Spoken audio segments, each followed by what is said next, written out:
Bonjour à toutes et à tous les amis, bienvenue sur ma chaîne, c'est Gilles Mansillon, je reviens dans ce lundi 19 septembre, c'est dans ce moment du présent, il n'y a que le moment présent de toute manière, il n'y aura que ça. Petit à petit on est amené à rentrer dans ce moment présent, hein. Il y a vraiment dans le moment présent 001, 0110, il y a toute l'éternité et l'infinité du Créateur dans ce moment présent. Bien sûr la conscience linéaire mortelle terrestre n'est pas encore sensibilisée à cette énergie. Je voulais parler de la chute et de la renaissance, très brièvement. Je vous remercie de continuer à souscrire, de partager, d'aimer, de commenter. Ça me fait très plaisir d'avoir vos commentaires. Et donc voilà, je voulais juste parler de cette chute. Bon, il y a une chute qui arrive, hein, il y a une révélation sur toute l'obscurité. Il y a beaucoup de gens qui sont sur la scène publique, qui sont complètement idéalisés par l'opinion publique, le collectif, et ça va faire très très mal de savoir qu'il y en a. Je ne vais même pas rentrer dans les détails, mais de révéler certaines choses sur l'aspect de la double vie de ces gens. Et ça, donc on veut tous cette transformation. Mais on a tous notre ligne temporelle. Les gens veulent pousser pour une révélation complète, mais ça va être comme une grande catastrophe, hein, ça va être un traumatisme énorme. Donc, on veut trouver l'équilibre entre les deux. Donc, quel genre de transformation, comment vous imaginez voir cette transformation? Et une fois que tout cela sera exposé et transmuté, et sera intégré, le traumatisme sera intégré, il va y avoir une renaissance, hein. À ce moment-là, il va y avoir les enseignements sur la vérité, sur la lumière qui va commencer à se proposer, se présenter, et donc tous ceux qui ont travaillé sur eux-mêmes seront appelés dans une mission beaucoup plus de service. Il faut vraiment comprendre qu'il y a l'histoire des autres et il y a notre histoire. On donne beaucoup plus d'importance à l'histoire des autres qu'à notre histoire, alors que notre histoire est tout aussi importante que celle des autres. L'histoire d'une célébrité n'est pas plus importante que votre histoire. Et donc actuellement, l'histoire du collectif, c'est l'enterrement de la reine Elisabeth II, hein. Mais bon, ça marque vraiment un tournant. Il y a plein de choses qui sont en train de se passer derrière la scène. Mais bon, il faut savoir que bon, l'histoire des journalistes, des célébrités, des politiciens, c'est leur histoire, c'est leur narratif. C'est donc Shakespeare expliquait dans Macbeth, hein, la vie n'est qu'une ombre qui marche, une histoire racontée par un idiot. Bon, après, il va dans il explique l'énorme potentiel que chaque humain possède à l'intérieur de lui. Donc c'est vraiment se concentrer sur notre histoire, se concentrer sur comment on voit les choses, qu'est-ce que l'on veut voir arriver dans notre vie, et éliminer le plus possible de la peur pour le remplacer par la confiance et l'amour, hein. Et parce que bon, ils vont continuer, hein, tant que les gens leur donnent le pouvoir, ils vont continuer à le garder. Mais bon, il y a une accélération des énergies et on est en train de récupérer notre pouvoir. Et et j'ai pris des notes pour essayer de garder la cohésion entre la vidéo anglaise et la vidéo française. Parce que bon, on a tous une valeur égale dans l'évolution de la conscience, dans l'univers, hein, c'est important. On est tous précieux, hein, dans la conscience éternelle de Dieu. On est tous inclus dans cette conscience. On ne peut pas vivre séparé de Dieu. N'ayez aucune crainte, peur de Dieu, du Créateur, hein.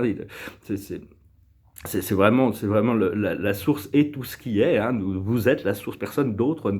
La source n'est pas ailleurs, elle est à l'intérieur et au-dessus de nous, et elle nous guide. Elle guide l'évolution du collectif, des collectifs en réalité. Et donc, mais tout a un sens, hein, tout a un sens, et chaque personne a un impact, même si on n'a pas l'impression d'avoir un impact, on a autant d'impact à travers nos ressentis, nos émotions, nos pensées, nos désirs, que n'importe quel être, hein. Bon, ceux qui sont médiatisés ont plus d'impact peut-être, mais après ça c'est pour le meilleur ou pour le pire, hein, toujours. Et enfin, il faut savoir que bon, il y a des choses qui ont plus de valeur que d'autres dans l'univers. Tout a une valeur, mais enfin, l'impact d'une personne d'un saint est plus important qu'un meurtrier en série, hein, vis-à-vis de la conscience. Au plus une conscience est élevée, au plus il a de la valeur à l'intérieur de la conscience universelle de la vie. Et donc, il y a une petite prière que je pensais intéressante. C'était une prière qui est mon Créateur, je te remercie de me libérer à l'intérieur et à l'extérieur de moi de toutes mes limitations que je me suis moi-même imposées. Je veux devenir souverain à l'intérieur de ton royaume, à l'intérieur de moi, et souverain dans le royaume des hommes. Qu'il en soit ainsi. Amen, amen, amen. Et il en est ainsi. On cherche cette libération, trouver le royaume de Dieu d'abord, hein, chercher cette connexion intérieure au Créateur d'abord, et tout le reste va flotter. Mais on veut aussi pouvoir avoir ce pouvoir à l'extérieur pour pouvoir justement avoir un pouvoir d'influence qui permet de communiquer sur ces idées aussi, hein.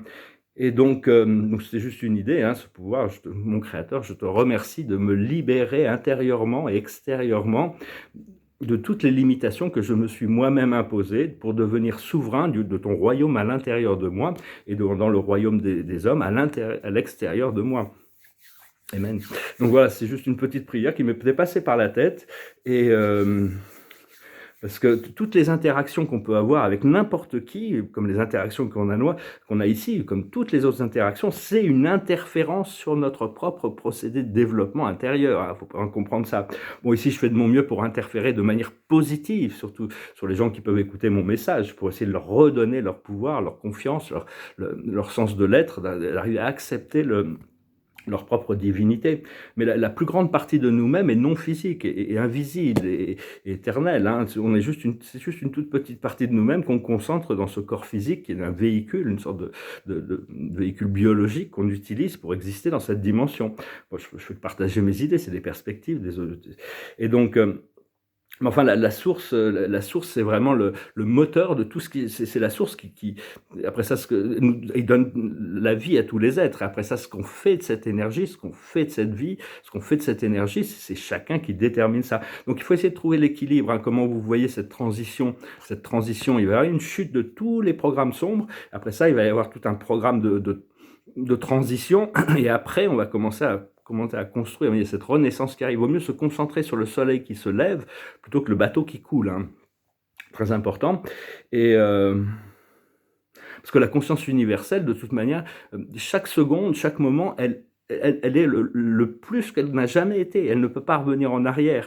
Tout est, même si des fois on a l'impression de revenir en arrière, l'univers continue son expansion dans la conscience jusqu'au jour où il n'y aura plus aucune ombre dans l'univers des univers. On aura atteint la lumière et la vie. À ce moment-là, il y a les plus grands changements, les plus grands changements qu'on n'a jamais vus dans l'univers au niveau céleste se passeront. C'est aussi important que la création de l'univers central. Hein. C'est l'accomplissement du suprême. Le suprême émergera du paradis et prendra la direction personnelle de toutes les réalités temporelles. Et pour le moment, tous les êtres doivent atteindre le suprême pour lui permettre d'émerger du paradis. Et donc voilà, c'est de savoir que on ne peut pas aller en arrière. Et où on se concentre sur la résistance à l'expansion, ou on se concentre sur l'expansion. Et on est tous un unique aspect de la source. Hein. On participe à cette expansion. Et on a tous l'attention non divisée de Dieu. Hein. Pour Dieu, c'est comme si on était le seul être dans l'univers, comme si cette planète était la seule planète dans l'univers. Hein. C'est vraiment, malgré le fait qu'il est omnicentrique, il est partout. Et donc, pour le moment, ce qu'on cherche, c'est nettoyer toutes sortes de déséquilibres karmiques qu'on peut encore avoir, hein, d'arriver à équilibrer nos énergies pour intégrer notre moi supérieur, notre surâme, et préparer cette ascension. Hein. Donc actuellement, j'ai chanté cette chanson, l'âge du Verseau, hier, quand la lune rentre dans la 7e maison. Mais il y a une nouvelle lune en balance qui est la 7e maison. Hein. Donc c'est assez marrant, ça m'est venu après. Donc on est peut-être à ce point de... Parce qu'il y a des vagues d'ascension, ça ne veut pas dire que toute l'humanité va ascensionner, mais il y a des vagues d'ascension. La première vague va préparer la deuxième, qui va préparer la troisième, qui sera collectif, qui finira avec une mais la Terre est déjà dans son ascension. Et donc cette 7e maison, la lune, cette nouvelle lune qui se prépare, c'est vraiment sur les relations. Hein. Tout est sur les relations. Relation avec notre corps, la relation avec la vie, la relation avec Dieu, la relation avec les autres, tout est relation.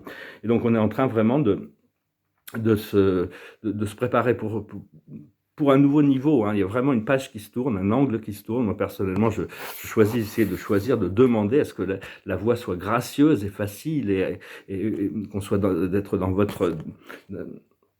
dans cette ce nouveau zone de confort, parce qu'on a lâché prise de l'ancienne zone de confort, on n'a pas eu le choix, enfin pour la plupart d'entre nous, et donc maintenant on s'est simplifié la vie, on s'est adapté, on était flexible, et on a été guidé vers ce point de contact avec la lumière.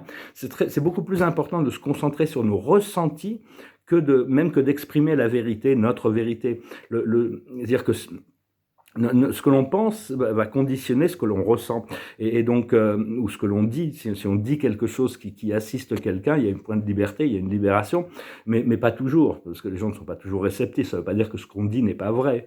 Mais c'est beaucoup plus important de se concentrer sur le ressenti, parce que notre fréquence est déterminée par ces feelings, ces ressentis.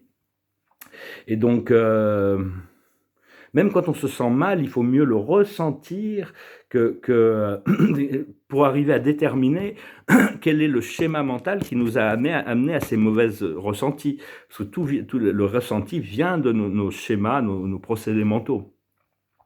Et donc, il n'y a personne pour vous juger, hein, de toute manière. C'est vous qui vous jugez vous-même. Les autres peuvent vous juger, mais ils n'ont pas ce droit ni ce pouvoir en réalité. Des fois, il y a des critiques qui peuvent être constructives, c'est le miroir de la vie. Mais en réalité, il n'y a personne qui vous teste. C'est nous-mêmes qui nous testons pour savoir est-ce que c'est notre âme, notre moi supérieur, notre surâme peut-être. Mais c'est très individuel, les tests et les challenges et l'adversité, tout ça, c'est l'âme qui cherche à trouver un point d'équilibre. Donc il n'y a pas de force supérieure qui est dans le jugement sur vous, hein. Vraiment lâcher prise de toutes ces idées. C'est vraiment juste une expérience. À partir du moment où on a appris une leçon, on est libre. On reconnaît une erreur, on la corrige, ça y est, on a appris la chose. Il ne faut pas s'en vouloir. Si on avait pu faire mieux, on aurait fait mieux. Donc toutes les choses du passé doivent être laissées dans le passé pour arriver à rentrer dans ce moment présent et savoir que vous êtes déjà divinement et éternellement parfait. Il n'y a pas d'autre. Dieu ne crée pas l'imperfection. C'est juste que dans le procédé d'évolution, on oublie pour réapprendre, pour se souvenir. Et donc voilà, écoutez, j'espère que ce message aura été intéressant pour vous. N'oubliez pas de vous abonner, d'aimer, de partager, de commenter, de souscrire. Si vous voulez une session privée, vous pouvez m'envoyer un email. Il y a cette chanson qui me passait par la tête, j'ai déjà chanté, mais je pense que c'est symbolique d'une victoire qui arrive, hein. Alors je vais la rechanter pour finir. Ça s'appelle The Eye of the Tiger. Rising up, back on the street, did my time, took my chances. Went the distance, now I'm back on my feet, just a man and his will to survive. So many times, it happens too fast, you change your passion for glory. Don't lose your grip on your dreams of the past. You must just fight to just keep them alive. It's the eye of the tiger, it's the thrill of the fight, rising up to the challenge of our rival. And the last known survivor stalks his prey in the night, and he's watching us all in the eye of the tiger. Face to face, out in the heat, hanging tough, staying hungry. They stack the odds till we take to the streets for the kill with the skill to survive. It's the eye of the tiger, is the thrill of the fight, rising up to the challenge of our rival. And the last known survivor stalks his prey in the night, and is watching us all in the eye of the tiger. Rising up, straight to the top, got the gut, got the glory. When the distance now, I'm not gonna stop, just a man and his will to survive. It's the eye of the tiger, is the thrill of the fight, rising up to the challenge of our rival. And the last known survivor struck his prey in the night, and he's watching us all in the eye of the tiger, the eye of the tiger, the eye of the tiger. L'œil du tigre, le tigre, c'est représentant le symbolique du tigre de la peur. On doit pouvoir le tirer par la queue, hein, vraiment sans avoir plus peur, pouvoir danser dans les flammes. Et donc c'est très symbolique de pouvoir faire face à ses peurs. L'œil du tigre, c'est pouvoir faire face à ses peurs, hein. Donc voilà, écoutez, je vous salue, je vous remercie pour tout. Préparons-nous, continuons à nous préparer pour s'aligner avec ces grandes célébrations qui arrivent et essayer d'imaginer comment vous voyez cette transition. Parce qu'au plus on le demande rapidement, au plus ça va être catastrophique pour la masse des populations et au plus il va y avoir de traumatisme. Donc on a besoin de trouver l'équilibre entre toutes ces révélations qui ne pourront pas être... on y arrive, hein. Moi je l'ai vu, on me l'a révélé symboliquement dans un rêve, hein. tout va s'écrouler d'un seul coup. Et après, il va falloir, tout est déjà prêt, il y a tout un nouveau, il y a des consciences supérieures d'amour et de sagesse qui ont déjà préparé une phase de transition et un nouveau système pour l'humanité, mais ça va avoir besoin de notre participation. Nous, ça, c'est nous qui allons recréer, nous, l'humanité, qui allons recréer ce... Et cela dit, tous les travailleurs de lumière, on est un petit peu une sorte de tribu à part, hein, parce qu'on est venu d'un autre plan pour assister l'humanité. On va pouvoir commencer à se regrouper, travailler ensemble et stabiliser, créer ce programme. On est tous un en réalité, hein. Autant on a besoin de ces intelligences supérieures divines de l'univers, autant elles ont besoin de nous, parce que c'est nous qui sommes ici sur Terre et c'est nous qui avons la responsabilité du programme terrestre, hein. Voilà, écoutez, je vous salue, je vous remercie pour tout, je vous dis à très bientôt. À demain.